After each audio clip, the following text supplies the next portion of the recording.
batasang pambansa at the time. So the whole foundation of the whole what we claim as West Philippine Sea, and that's really a Marcos legacy, right? Yes. And also the Calayan Island Group claim, which is separate. And the infrastructure built there, right? Because among the first countries to build a modern airstrip was actually the Philippines, right? Dun sa Pag-asa, Tito Island. Yes. And then ginaya na lang ng mga Vietnamese, ginaya ng mga Taiwanese, and now, of course, the Chinese on a completely different level, right? Yeah. So, in a way, were it not for Ferdinand Marcos Sr. Making these decisions to claim the Calayan Island Group, to establish the Philippine EEZ, and to also ratify Unclos, no? Were it not for that, no, I don't know, it might have taken a lot longer. Certainly, if they did not push for the concept of the archipelagic state and sovereignty over archipelagic waters, we would still be a scattered group of islands, and the inter-island waters like the Sulu Sea, the Visayan Sea, there will be pockets of high seas there. Right. Na pwede which ipasa the international community can do it as they wish. Right. And that would create some weird, awkward situation for us, not to mention national security threat. Now, a little bit fast forward, and I'll come back. The baselines law, because that was another attempt to further align the Philippine claims with international law. Can you tell us a little bit about that? Bakit mahalaga yung baselines law? We're talking about the Arroyo era, no? And we're jumping a little bit, Yeah. The baselines law, which was enacted in 2009, really was, well, it had long been proposed from the time that the United Nations Convention on the Law entered into force in 1994. I think, if I'm not mistaken, Senator Leticia Shahani filed the first bill to actually redraw the baselines and make it conform with Unclos. And that would have been its way of fulfilling the Philippines' commitment to harmonize its laws with Unclos. So, but basically the Congress had other priorities for a long time, until 2009, okay, when finally there was a real push to enact this new baselines law. By push, are you referring to the joint Malaysia-Vietnamese submission to the... no, this is not external. At the time, the actual motivation was, in a way, the sense of insecurity generated by the controversy during the Arroyo administration. You mean the JMSU, the Joint Maritime Seismic JMSU. Yeah. And the fear raised that allegedly basically sold out to the Chinese. Right. So the reaction was to redraw the baselines to establish archipelagic baselines around these areas. But as it went through the legislative mill, cooler heads prevailed, that such kind of an action actually might still open the Philippines to protests and claims. So eventually, RA 9522 was agreed upon, and that drew the archipelagic baselines of the Philippines in accordance with Unclos, and also established the separate island territories of the Philippines, Bajo de Masinloc or Scarborough Shoal and Calayan Island Group, separate island territories entitled to their own maritime zones under Unclos Article 121, or the regime of islands. So that was basically the first step, probably the most important step in beginning now to really implement Unclos and harmonize our domestic law, as well as lay the basis for maritime zones in accordance with Unclos. While the whole Marcos regime was laying down the foundation for the Philippines' claims in the West Philippine Sea, you had, prior to that, the Unclos negotiations, multiple rounds. Can you tell us a little bit about that? But the other dimension that I want to discuss is also how the Marcos administration's assertiveness in the West Philippine Sea also shaped America's approach to the Philippines. You had very interesting research back a few years ago, I think when you were in East-West Scholar. You look at how the Nixon administration, Henry Kissinger especially, were worried that masyadong bibo si Marcos Sr. doon sa West Philippine Sea. So I know the typical attack on his tuta ng America, etc., but actually was very bibo in asserting Philippine claims. I want to understand these two things, because both have to do about how post-colonial countries were very assertive in the 60s and 70s and all. One, Marcos, and then one also the the post-colonial nations in general, and how that scared actually the big boys, the Americans. Can we first talk about the Unclos? Saan galing itong ideas ng Unclos? We always hear Unclos this, Unclos that. How did it come about? And do you think that the final outcome was much like kung timbangin natin, mas pabor dun sa gusto ng mga developing countries or still na-impose ng developed countries? Was this, I just want to bring this home because was this a victory for post-colonial kind of diplomacy, if I can put it that way, right? Yeah. Well, definitely, for the Philippines, definitely it was a victory because it gained a lot. No? Right. I go back to what we said earlier. Back then, the international community considered the Philippines as simply a set of disparate islands, each entitled to its maritime zones. So, maliit na islands, bilog. Maliit na islands, bilog. Inter-island waters being high seas. Yes, anggulo, diba? Yeah. That also, in a way, limited the extent of the Philippines' jurisdiction to the resources, especially in the continental shelf. No? Right. That's basically the seabed around us. And the thing was that by the 1960s, mid-60s, late 60s, even in the Philippines, they realized that there was a lot of potential petroleum resources in areas in which the Philippines' claim might be questioned, particularly Reed Bank. Reed Bank was the most prospective for petroleum resources, but it was a bit farther away, and there was the Palawan Trough, a deep sea area, which, if you were to apply the rules back then, it could be argued that the Philippines continental shelf did not extend all the way to Reed Bank. Correct. It basically stopped at the Palawan Trough because that's the deep part. Right. I think, the Philippines at the time already had that foresight that no, we need to establish a claim to this area. So by late 60s, around 69, 68, 69, and then 70, 71, 72, the Philippines began enticing foreign petroleum exploration companies to explore Reed Bank for it. And they're particularly trying to pull in American companies. Right. And some American companies did showed interest, try to get some contracts, but it was actually not opposed, but discouraged by the U.S. because they were worried. Yes, and this brings us to the MDT issue, right? The Mutual Defense Treaty na parating they were worried that it might cause problems, especially with other claimants.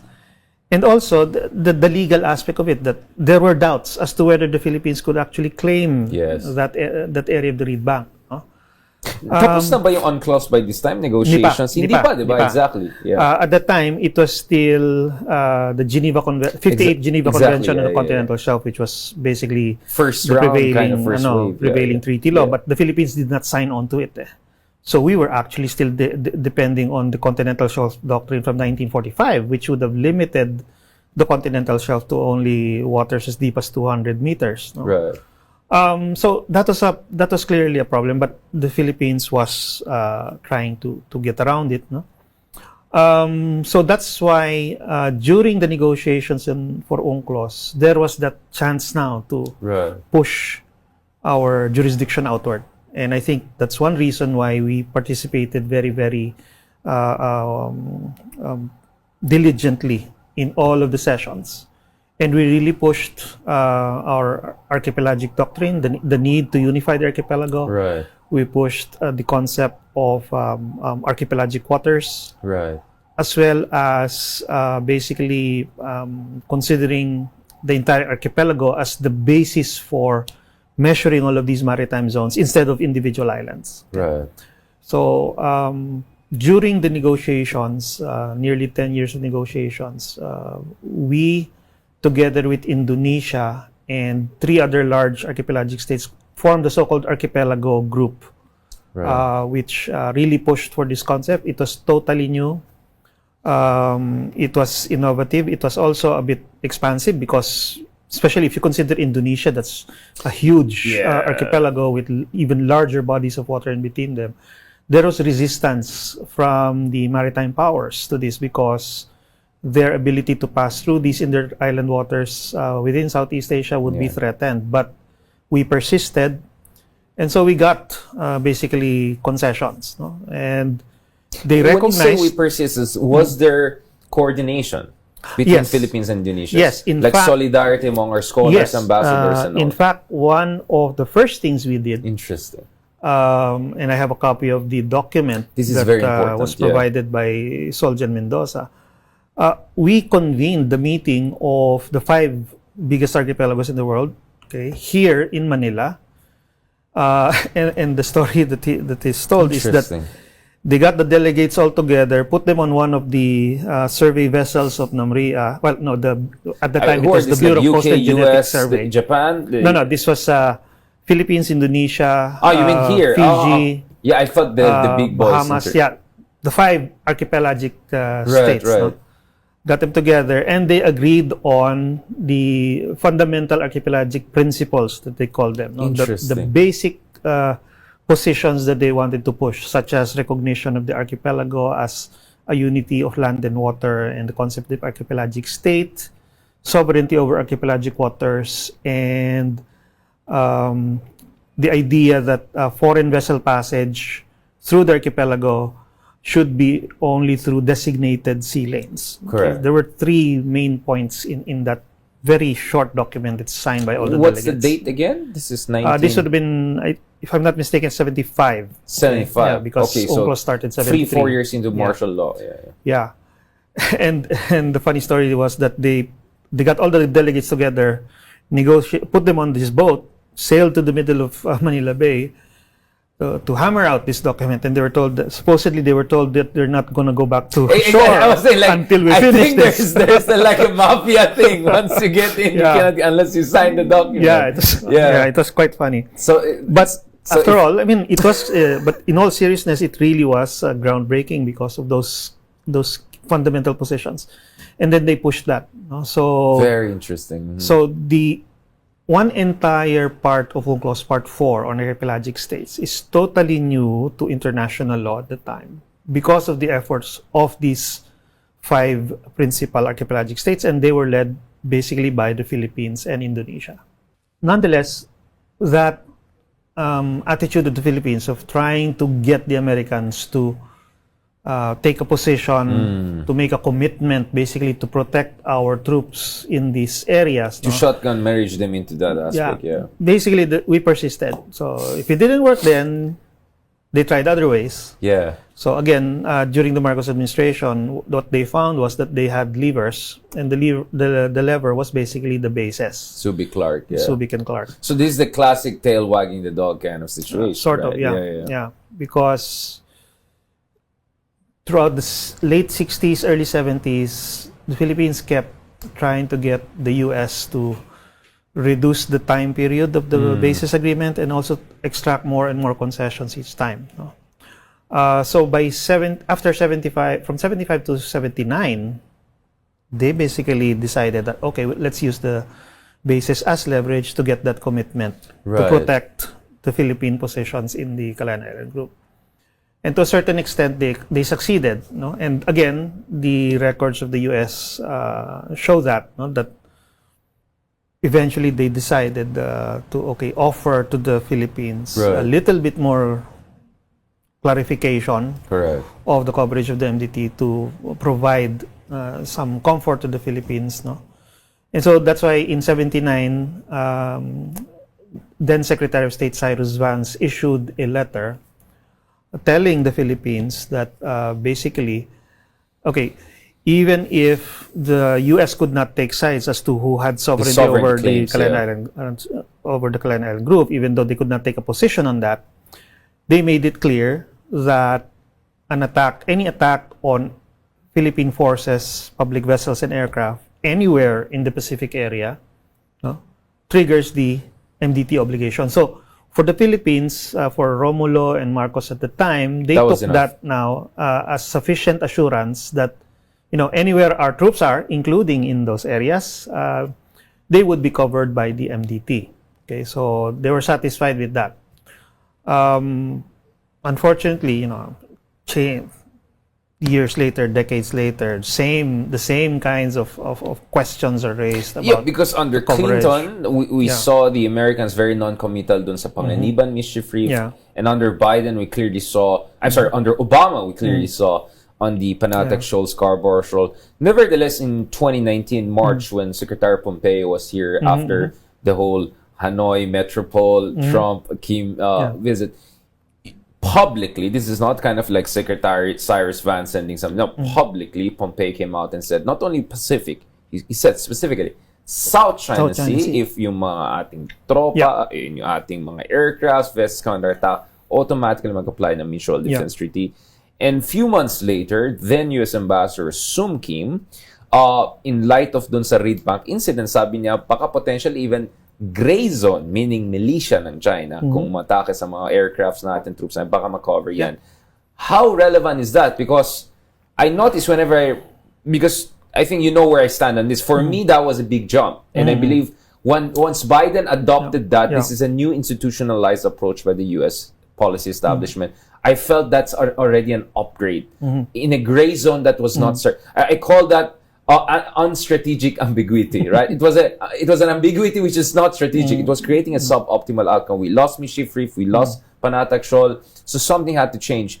Where do you stand on this? Do you think that clarification was a significant change, or it was just a further clarification of something that was already understood in the policy circles? I think it's a clarification that is meant more as public signaling, diplomacy, public signaling, which is very important also. Of course, especially to our politicians and our Duterte era. Our this is the distrustful public. No? Exactly, this is the Duterte era. The thing is, people here want things in black and white. No, they don't see the importance as well of ambiguity. Yeah. No? And that was necessitated by the marked change between back then. Situation in the 70s, even up to the 90s, under Clinton. Even though Mischief Reef was taken, even though Scarborough Shoal was taken, the U.S. simply did not see the importance of these small, isolated islands and rocks. I mean, they were easy targets anyway. They didn't consider them as a threat, no? Because until China started building fake islands on them. Yeah. Until then, no? 2013. Things changed. 2014, China started building the islands. 2015, China started actually threatening U.S. freedom of navigation interests by beginning to issue warnings against surveillance aircraft and also beginning to shadow U.S. Navy vessels, basically. Right. Not in Hainan, but way into the heart of the South China Sea, right? That's when finally it became clear to the U.S. that China's intentions with respect to these islands, if they get them, would be to use them as a base for completely excluding them from the South China Sea. Exclusion zone. Can you tell us a little bit about arbitration?